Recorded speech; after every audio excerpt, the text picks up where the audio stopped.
and a warm welcome to you all. Thanks so much for joining us today. My name is Mark Morley, and I'm the Training Manager for the Good Governance Academy. Today, I have the pleasure of hosting this webinar on stakeholder engagement. As always, it's great to see so many returning members of our community, but for those who are new here, please do let us know where you're joining from in the chat window below. While we wait for more people to join us, I'll share some Zoom tips for those not familiar with this platform. If you can't see the control panel, please press the ALT key on your keyboard. That will give you access to the chat box, the question box, and the reaction buttons. Our speakers do enjoy seeing your reactions, so please feel free to applaud or hit the thumbs up whenever you hear something that strikes a chord with you. If you have any questions during the event, please pop these into the question box, and I'll be happy to ask these during the Q&A session. And please do feel free to use the chat box to share your thoughts at any time. We also encourage you to connect with each other, and I'll be sharing our LinkedIn details shortly. For those who are not familiar with the Good Governance Academy, we're a non-profit organisation that was established by Professor Mervyn King in 2019. We collaborate with universities, business schools, professional bodies, and other organisations around the world to educate and empower leadership to drive ethical and sustainable change. We run regular webinars on current topics as a service to our growing community. And if you'd like to see what we have planned, please head over to our events page, which I'll post a link to in the chat below. I'd also encourage you to join our mailing list and follow us on LinkedIn to be kept informed of forthcoming events. In addition to webinars, we host colloquia twice a year. Our 12th colloquia is being planned for November. These are high-profile events which are attended by thousands of people, and the output of these is shared with over 5 million professionals throughout our support member network. We also run showcase events to promote courses which the Academy endorsed. The endorsement program is available to any organisation and involves an assessment against specific criteria. These courses that we endorse are those that we feel address business critical issues and provide users with current and relevant content and are internationally applicable. Today's webinar focuses on the role of civil society organisations and journalists in monitoring public procurement projects. And while the case study today is on Malawi, I'm sure we've all at some time questioned the spending on public infrastructure. I know I have, both here in South Africa and the UK. In fact, just last week I saw in the news that the Irish government had spent €335,000 on a bicycle shelter, which housed around a dozen bikes. I'm fairly certain that money could have been put to better use elsewhere. So I'm really looking forward to hearing about the Partnership for Transparency and the organisations and programmes that speakers are involved with, and that are helping get a better return on public spending. So with that, I'd like to hand over to our first guest, Donald O'Leary, who is a Senior Advisor at Transparency International. Donald, thanks so much for joining us today. May I ask you to introduce yourself to our community and tell us a bit about the work you've been doing with the PTF? Sure, Mark, thank you very much. My name is Donald O'Leary. Talking a little bit about my experience. I worked for the World Bank for more than 20 years on managing infrastructure projects in Africa and in Asia, primarily in the water and electricity sectors. And over the last 19 years or so, I've been working as a volunteer for Transparency International with the Secretariat in Berlin. And I'm also a member of the Partnership for Transparency project. And what I'm sharing with you today is maybe a combination of the experience that I developed over the years, both as a practitioner and also working with civil society. So if we could put the first slide up on the screen, Mark, I'd really appreciate it. Certainly, just let me know when you can see that screen.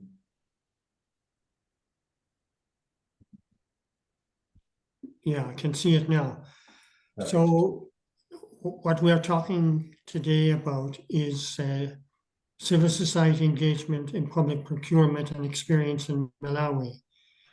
And up in the top, you see the logos of the organizations that were involved in the project, starting at the left with Partnership for Transparency, which is based in Washington, D.C. and is a sister organization of Transparency International AICC, which is the African Institute of Corporate Citizenship, which hosts the Integrity Platform, which is a platform of the Chapter and Formation of Transparency International Malawi, NCIC, the National Council for Infrastructure, which is the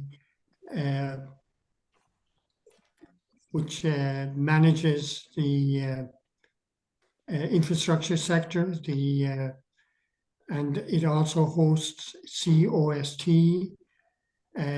Malawi, which is the Infrastructure Transparency Initiative in Malawi. And the project is being financed by the European Union. So if we can go to the next slide.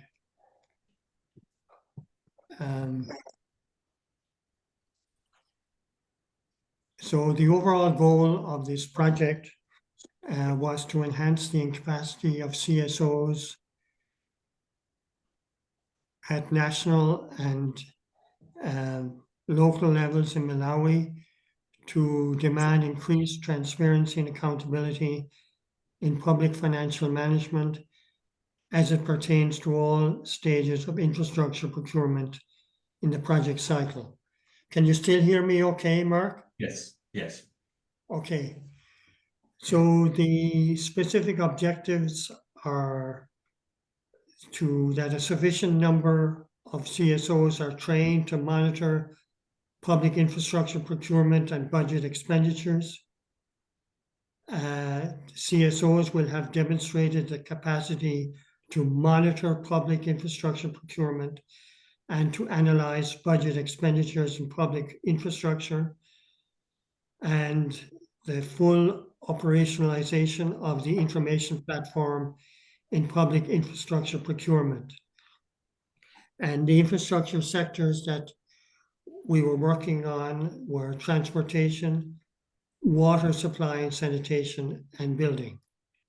So next slide, please. So the key stakeholder groups in terms of civil society, these included NGOs, the media, and other organizations committed to demanding transparency and accountability from duty bearers at national and local level, particularly in relation to public infrastructure procurement. And these duty bearers included agencies, institutions responsible for proposing, approving, implementing, and monitoring budgetary expenditures on infrastructure at the national and local levels. It included also the Ministry of Finance, Economic Planning and Development, the Parliamentary Committees on Accounts, Budget and Transport and Public Works, and the National Audit Office. And finally, parastatals, ministries, departments, or agencies, MDAs for short, and district level agencies. So the next slide. So the activities included the capacity development of CSOs in monitoring public infrastructure procurement with a focus on the complete project cycle. Training materials drew on the experience of PTF in projects in Ukraine and Moldova, and the COST worldwide and Africa-wide network, as well as the COST Malawi experience. The full operationalization of the IPPI included updating of the platform software, adaptation and development where necessary of training modules for use by CSOs and procurement entities on working with the platform, the training of CSOs, media representatives, and PEs in the use of the platform, and this has been certified as a publisher by the OC4 IDS. I'll explain later what that means. Donald, can I just ask, you're saying that it was calling on the experience of the PTF. You mentioned Ukraine and Moldova. Is that recently, or how recent is that? And were there any other countries that, whose experience could have been shared? Well, the PTF experience in Moldova is ongoing, and the Ukraine experience is fairly recent. My own experience is in more than 20 countries in Africa and also in other parts of Asia and also in South America. Okay, thanks. So we can move to the next slide. So then the project included setting up a special facility to put training into practice through the selection of 9 projects and 3 districts for infrastructure project monitoring. And this was undertaken by competitive selection of CSO monitors. And the monitoring started in 2022 and was completed towards the end of 2023.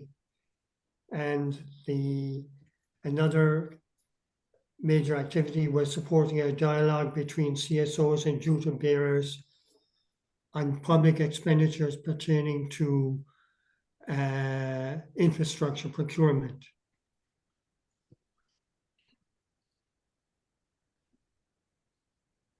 Okay, so that we see the note from Farouk that there will be a presentation on the project in Moldova very shortly. Okay.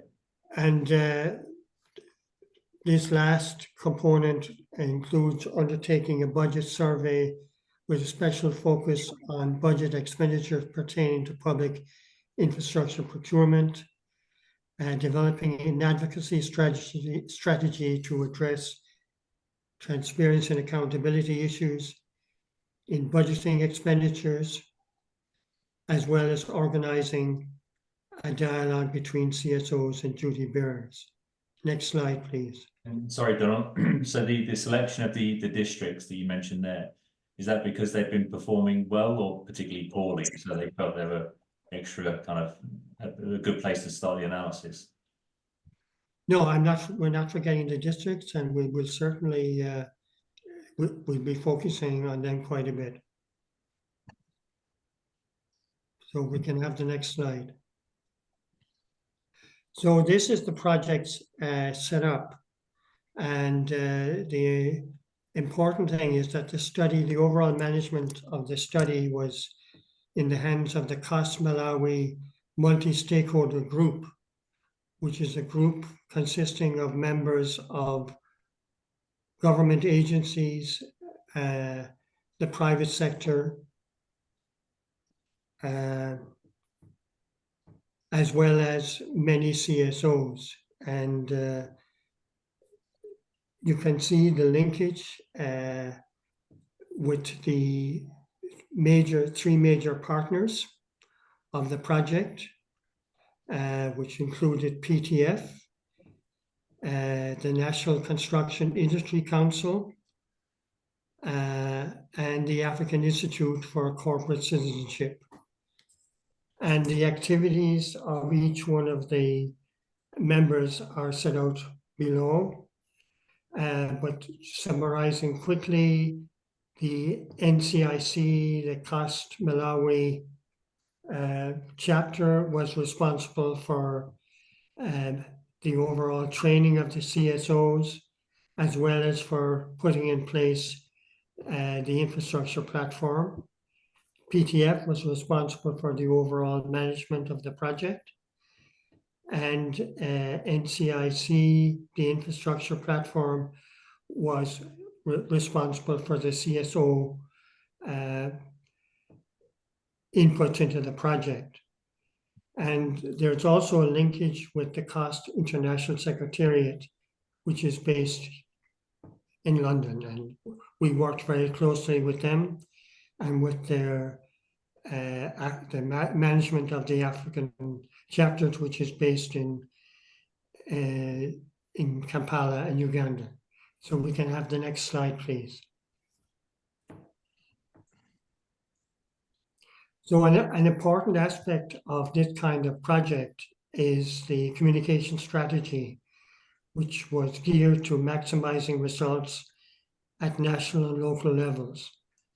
And it drew on COS Malawi's award-winning communication strategies, including working with journalist organizations such as MISA Malawi, which is a regional organization with a branch in Malawi. They were also part of the multi-stakeholder group.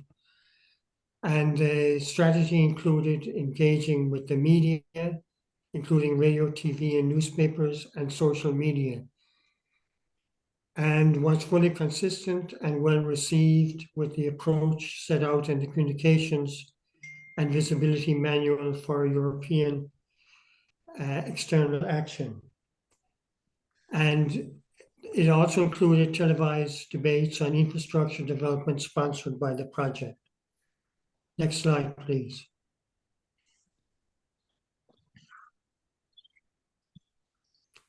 If we can go to the next slide. Yeah, sorry.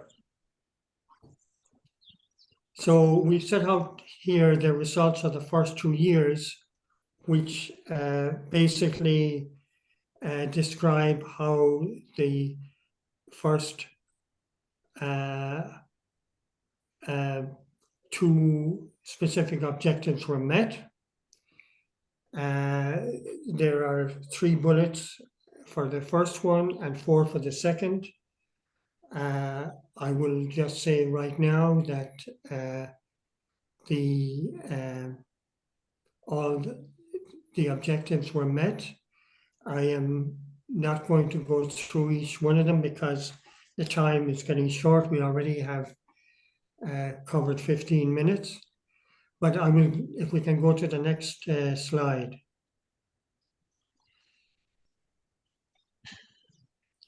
So in relation to specific objective C, CSOs will have demonstrated their capacities to monitor public infrastructure procurement.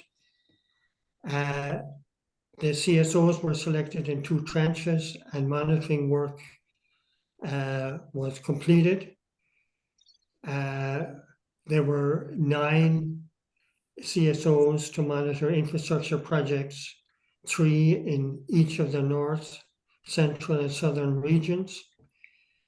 And initial 3 CSOs were funded to monitor budget processes in the 3 regional districts. Rodney is going to talk about this in much more detail in his presentation. And then specific objective D, the monitoring encouraged interaction with duty bearers, but project information often was not provided. And the multi-stakeholder group included various actors and they played a role in improving communications with the CSOs. So we can go to the next one. Next slide. So here the final part of the program included increased quality and quantity of infrastructure project data, and NCIC undertook several seminars with agencies and CSOs to promote increased use of the IPPI. And by the time the project was completed, a total of 757 projects were updated on the portal. And of these, 572 could be viewed by the public. That means that 185 projects were yet to be authorized by the implementing agencies to appear to the public. And the projects included education, health, security, water and sanitation, and the transport sectors. And some uploaded data were incomplete, and NCIC was working with concerned agencies to ensure completeness. And delays in completion of projects ranged from 4 months to 51 months on average. And also, of course, and this is where Rodney will explain in more detail, the CSO monitoring of the infrastructure projects and the infrastructure budgeting. And one of the things that is worth mentioning is that the president of Malawi, His Excellency Lazarus McCarthy Chakwera, was the champion of Cost Malawi and had a major role in ensuring that the project progressed in a satisfactory way. So if we can move to the next slide. So here I've shown 20 indicators, project indicators, and you will see by and large in going through the indicators that many of them were more than well achieved. And you can read this in more detail to see what the specific indicators were. If we can move to the next slide.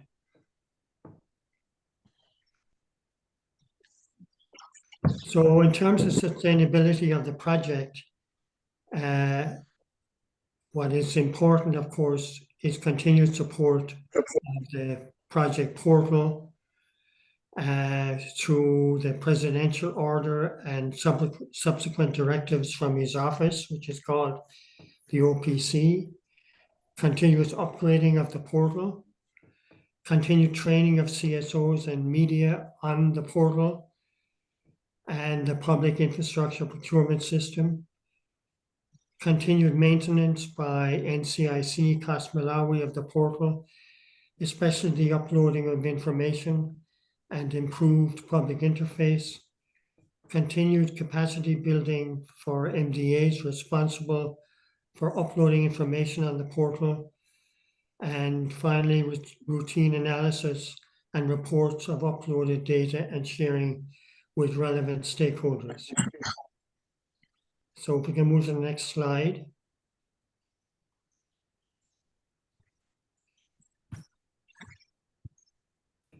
So this indicates some areas of interest requiring further action, overriding lessons from the project, with some notable exceptions. Implementation of infrastructure projects in Malawi currently does not provide value for money and is deficient in accountability.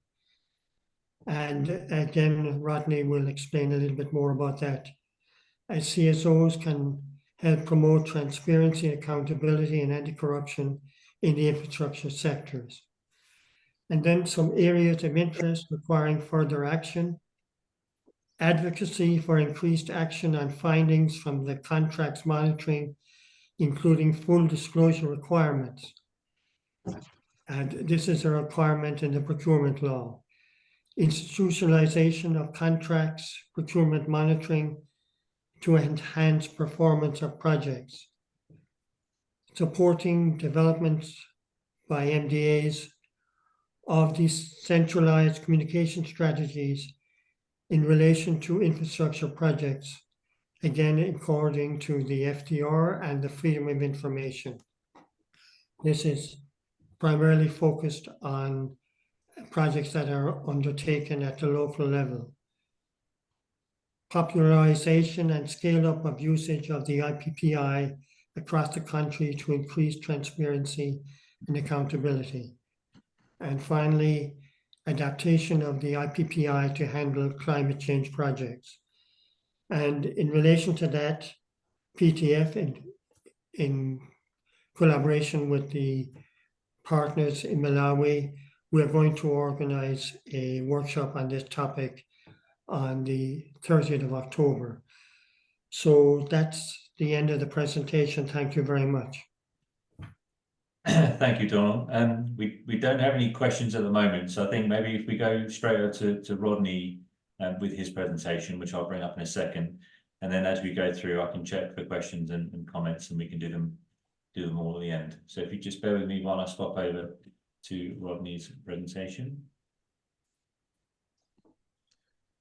In the meantime, I can introduce myself, perhaps. Wonderful, thank you, Rodney. My name is Rotne Kumsinda. I do some transparency work in Malawi. We own a consultancy firm. Coincidentally, which works in the infrastructure sector. So we have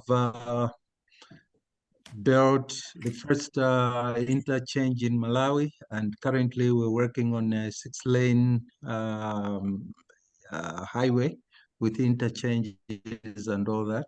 So we're quite busy at the moment. My background is that on the side, I do work for the National Construction Industry Council in the assurance sector, in the transparency sector, monitoring projects to make sure that they comply with transparency requirements. The challenges are many in this sector, as you will find out in this little study that we did. It was a good pilot. It was well received. And you'll see that the office bearers are a bit reluctant to share information. So as we go into the slides, we'll highlight some of these problems. And to clarify on the 3 districts, as Donald presented in his slides, Malawi is divided into 3 regions, which he called districts. And these projects were selected across the 3 districts. So it wasn't 3 out of so many, but all the districts were covered. So my presentation dwells on the practical side of the program that was run by the agencies that are highlighted above on the slide. And Dono dwelled on the background to the studies, so I'll not repeat that. So let's go into the slides. There were the several agencies that were involved with promoting the work for strengthening the capacity of CSOs to promote transparency and accountability in Malawi. And these were highlighted by Dono. I will not repeat.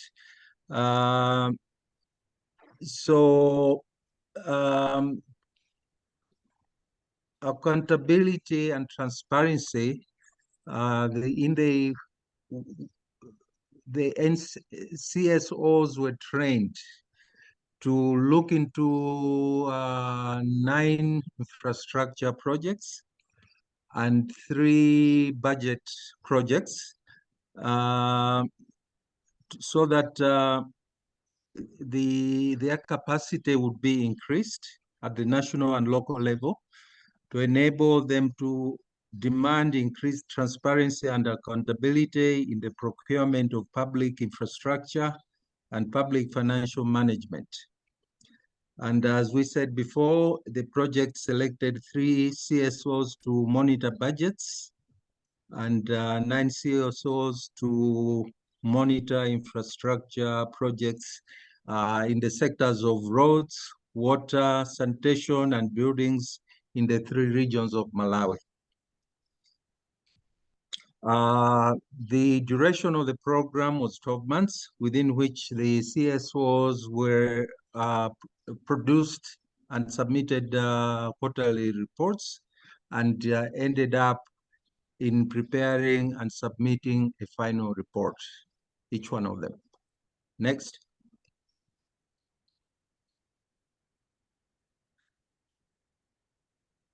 The CSOs were trained to monitor public infrastructure projects and how to use the information platform for public infrastructure, the IPPI, which Dono has talked about, for their work in reporting compliance with formal disclosure requirement, FDR, regulations in public infrastructure procurement. As an outcome of the training, the selected CSOs prepared submitted reports on a quarterly basis on their monitoring activities, aimed at improving performance and budgetary expenditure in public infrastructure procurement. Each CSO was also required to produce and submit a final report. It is pleasing to note that all of them successfully submitted the required deliverables. To give you a background, in 2017, the Malawi Parliament worked on the Access to Information Act, which was then approved by Parliament and then assented to by the President of Malawi. And the act is aimed at providing the right of access to information in the custody of public bodies and relevant private bodies. And Malawi has enshrined as a human right in the Constitution the right of access to information heard by public bodies to be enjoyed by every person in the country. We'll see that as we go on with the report, that the intention is very good. The practice of it sometimes is lacking, falls short, but at least we are working towards achieving total access to information. Next slide, please, Mark. The CSOs, the approach that they used to collect the data was collection of documents from the public sector, conduct desk study to review the information in the gathered documents, arrange site visits to inspect the progress of the project and quality of the works, engage authorities, contractors, and community leaders to obtain further information regarding the project, analyze the data collected from the various sources, and preparation and submission of monitoring quarterly reports and a final report containing findings and making actionable recommendations. And then drawing conclusions, summarizing the main message and implications. Every study had an engineer who was nominated by the Malawi Institute of Engineers and was attached to the project to give technical advice. Next slide.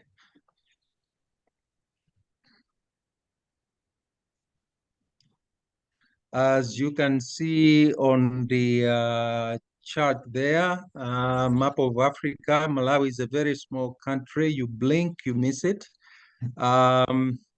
It's in the southeastern part of Africa. And Malawi, as I alluded to earlier, is divided into 3 regions: the northern, the central, and the southern region. So these projects were selected at random and making sure that the studies covered each and every region of the country. Next slide, please. So you see on this graph that it summarizes the findings from the monitoring done by the CSOs in budgetary processes. And you see that 66% of the projects reported that the project had a huge impact on the surrounding communities. And 100% of the projects reported that project details were not uploaded on the IPPI portal, which Dono explained at length. And 33% of the projects reporting noted that basic information disclosed, but communities were not in charge. And health and safety protocols not followed during construction, 33% of the projects reporting. No building plans for construction of the infrastructure, 33% of the projects reporting. And an interesting one here, 100% of the projects reported that non-disclosure of information by the ministries and the agencies affected the monitoring process. So you can see that we still have a long way to go in terms of having access to information. And lastly, procedures for procurement were not in line with the Procurement and Public Procurement and Disposal Act. And that was in 33% of the projects reporting. Next slide, please. Roddy, just before we continue, we just had a question come in. Someone's asked, well, Frank has asked, could you provide more detail of the phrase, and Donald mentioned this earlier, when you say that projects did not provide value for money, what is it that we mean by that? Okay, shall I answer Donald, it? please go ahead.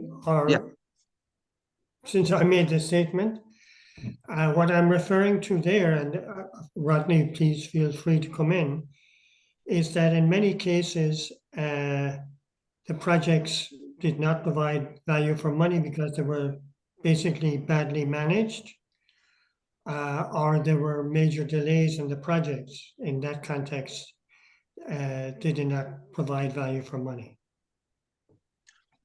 But feel free, Rodney.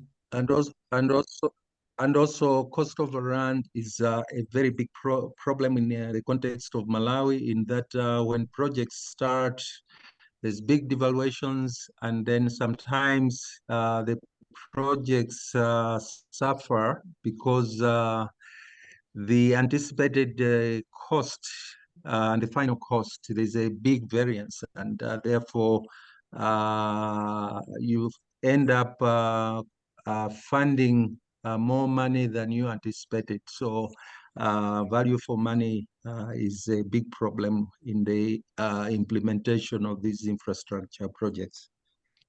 Okay, thanks, guys. Can I proceed? Okay. Please do. Next slide.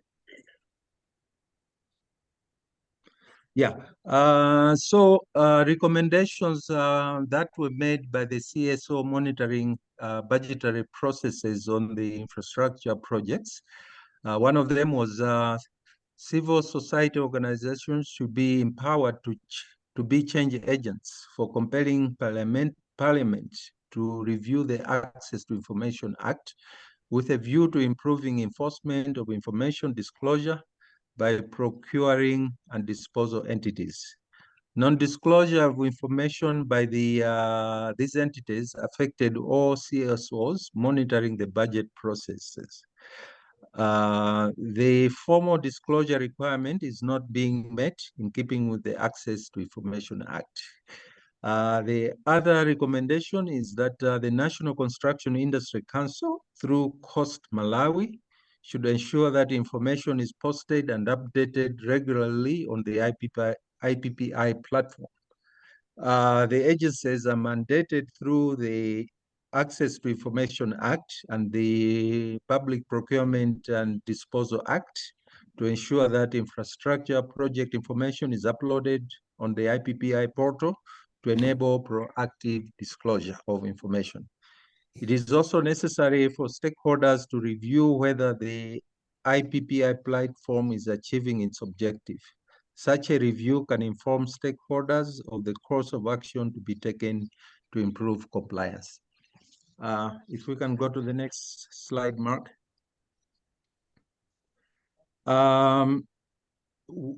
The findings that we have just gone through are for the 3 budget process monitoring by CSOs. Now, the 9 projects that were reviewed by the CSOs in monitoring of construction infrastructure projects had the following findings. The communities have seen tangible benefits. It was only 11% of the projects reporting. Monitoring program empowered citizen participation, only 22% of the project's reporting. Building department not registered with NCIC, 22% of the project's reporting. To explain a little bit about this, we have the government building department, which was acting as the client and also the consultant and also the engineer. So there was conflict of interest in one of the projects. So there is a question whether the ministry, being a parent, should be registered by the National Construction Council in order to do the activities that they were doing on site. Perhaps the ministry should just focus on their oversight activities and then leave the project implementation to others. So this is why this comes in. Project delayed, reasons not disclosed, 33% of the projects. I'll go back up a little bit. Project awarded, no construction drawings, 11% of the projects reporting. Project carried out without supervision by engineer, 11% of the project. Project details not uploaded on the IPPI portal, that was 89% of the projects reporting. Non-disclosure of information affected monitoring. 89% of the projects stated that this affected their work. Let's go to the next slide, please. Recommendations. The multi-stake group, multi-sector group and civil society should encourage Parliament to review the Access to Information Act with a view to improving enforcement of information disclosure by the agencies. Non-disclosure of information by the PDs is affected all monitoring of the infrastructure projects.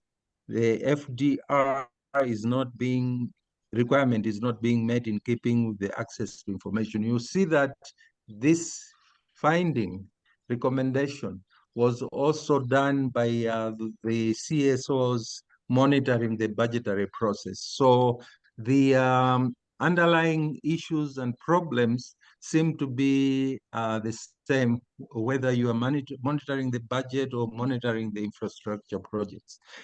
The NCIC through Coast Malawi should ensure that information is posted and updated regularly on the platform to enable proactive disclosure. So there was also a problem with uploading the information on the platform. It is also necessary for stakeholders to review whether IPPI platform is achieving its objectives.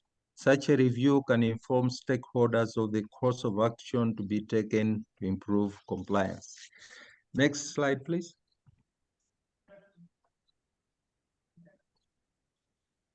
Practical outcomes from the study, examples. One example was monitoring of construction of Belwa District Council Stadium in the northern region of Malawi. A CSO called Communities in Development Activities, COIDA, monitored the construction of the stadium. The study found serious issues of poor workmanship and lack of professional management of the project. As I alluded to, the client was also the manager of the project, so there was a conflict there. The contractor was constructing the stadium without an engineer to certify the works, which is a fundamental breach. Ultimately, part of the stadium bleachers collapsed. The report by COIDA therefore raised flags and was instrumental to authorities taking note, which led to improvement in project implementation. Another example, the second one, was the monitoring of construction of aquatic center in Longwe district in Malawi. Global hope mobilization. A CSO based in Lilongwe monitored the construction of the above aquatic center. It reported that the government proceeded to award the contract for the center without approved construction drawings. The design work was not complete when the project was awarded. The design alterations had an impact on the cost of the project, value for money, which needed to be established through an audit of the project.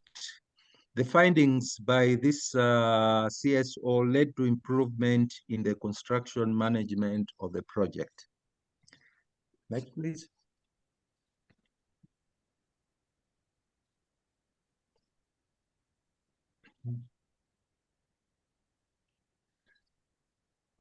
Conclusions. A general theme that has emerged from the findings is that the agencies are reluctant to disclose information on infrastructure projects to the public. Hence, the CSOs are unable to effectively monitor the infrastructure projects. When a project is not under scrutiny by third-party CSO actors, those administering the projects may not be accountable to the public due to lack of transparency. This therefore may lead to low quality of the infrastructure being implemented. Further, cost overruns and project delays will lead to increased costs for projects in Malawi. This in turn delays or denies goods and services to the citizens of the country. It is therefore important that government should consider embedding CSOs in the process of procurement and monitoring of public infrastructure projects. This can be achieved by including these activities as part of the cost of infrastructure projects through the national budget. This is achievable only if there is political will by government to increase transparency and accountability in the implementation of infrastructure projects. The CSOs have shown that they have been empowered with training and practical knowledge and are able to monitor budget processes and the implementation of infrastructure projects. Now that the pilot phase has ended, the National Construction Industry Council through Coast Malawi, it is recommended that they should continue to fund further training for more CSOs and provide funding to the 12 CSOs that have already been trained so that the program is sustainable. Next slide, please. This is one of the projects that the CSOs monitored, which was a single-span 30-ton capacity concrete deck bridge in Lilongwe districts. It was under the study of budget monitoring. Thank you very much for your attention. Thanks so much, Ronnie. I'll just stop sharing there. I had a couple of questions that I'll bring up now. Just bear with me one moment. Thank you. One of the questions we had earlier was, is there a link between CSO monitoring reports and subsequent actions on the part of the contractors? And I think you mentioned that during your last slide there. Come again? Is there a link between CSO monitoring reports and subsequent compliance actions on the part of the contractors? Yes, there's a direct link between the two. It is seen that once these CSOs started pushing, there was better compliance in the construction of the projects that were under review. So there is a need for these activities to continue. To be these CSOs, they have the problem of funding, and therefore there should be a way that these can be funded. And an example was in the report that perhaps this can be included in the national budget when considering these projects, so that CSOs take part in the monitoring. So where is the funding coming from currently? It came from if I could answer that particular one. Sure. Sorry, the funding that, remember, this is a pilot project. I'm not aware that something like this has been done before, and correct me if I'm wrong. So the funding for the 12 projects that Rodney was talking about came from this specific project. I think this is one of the aspects of the project that is worth continuing, but it hasn't been done before to my knowledge. Certainly not in a systematic way as it was done under this project. Okay. And with the implementation of the IPPI, is there much actual public engagement with this? So outside of the actual CSOs, is there much public interest where people just coming forward to lend their support? Well, we've mentioned in the slide this was up to the end of the project, which was at the end of January, the number of people who were accessing the portal. But obviously, much more can be done in that particular way, and that's where the role of the media in particular is very important. And when people log these things through the IPPI that they found something that they don't agree with, is it the government that have access to the IPPI and that's where they take their lead from, or is there other kind of committees that need to come together, like in the examples you mentioned where things have been seen to be going wrong? How do those two groups engage? Rodney, if you'd like to answer that question. Yeah, well, on the portal, there is a link that you can upload your questions or whatever, and the institutions are mandated to give a response within a stated number of days to respond to those queries.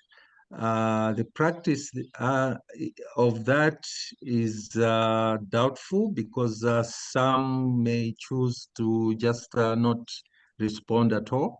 So we still have a long way to go. I don't know if you can admit to that. Well, we're at the starting point of a process. They're not, to be very clear, there are not many countries in Africa that have a portal like the IPPI, so it's a beginning. But there is quite a ways to go. But you have to get the portal up and running. The portal meets international standards. There are very few countries in Africa that can say that. I'd say there are 3 or 4 altogether. So that's a major step forward, but more work needs to be done. It definitely seems to be making an impact. I have another question here from Steve Burgess. He says the involvement of engineers nominated by the Malawi Institute of Engineers seems like a good idea. Do they interact well with the CSOs? And is there any kind of skills transfer or what proportion of projects were found to be seriously substandard? You're breaking. Perhaps you could repeat. Yeah, so the idea of having the Institute of Engineers engaged is a good idea. And did they interact well with the CSOs? Is there any kind of skills transfer? At the moment, the Malawi Institute of Engineers, although they have a role to play in monitoring, in engaging with the CSOs, to my knowledge, this is not something that I've seen that is a common practice. We could do better so that there's engagement across the board. Okay. But if I could just add to what Rodney was saying, my impression is that in terms of the projects we're talking about under this project, and we're just talking about 9 infrastructure projects, when the discussions came to technical issues, the engineers provided confidence to the CSOs when they were making recommendations on technical issues. The other thing I'd like to mention is that those engineers worked as volunteers, and the only payments they received were for out-of-pocket expenses, for example, visiting the project site, that the cost of transportation, any meals related to that. So this was a contribution by the Malawi Institute of Engineers to the project. And I think more and more engineering institutions, which are also CSOs, should be encouraged to be involved in these kinds of projects. Absolutely. We have another question here from Apollo. There seems to be a significant challenge with the information sharing by the duty bearers. What are the clear proposals in terms of addressing this, given that the law is in place, but the will is largely lacking? My view is that if there is a need to review the law so that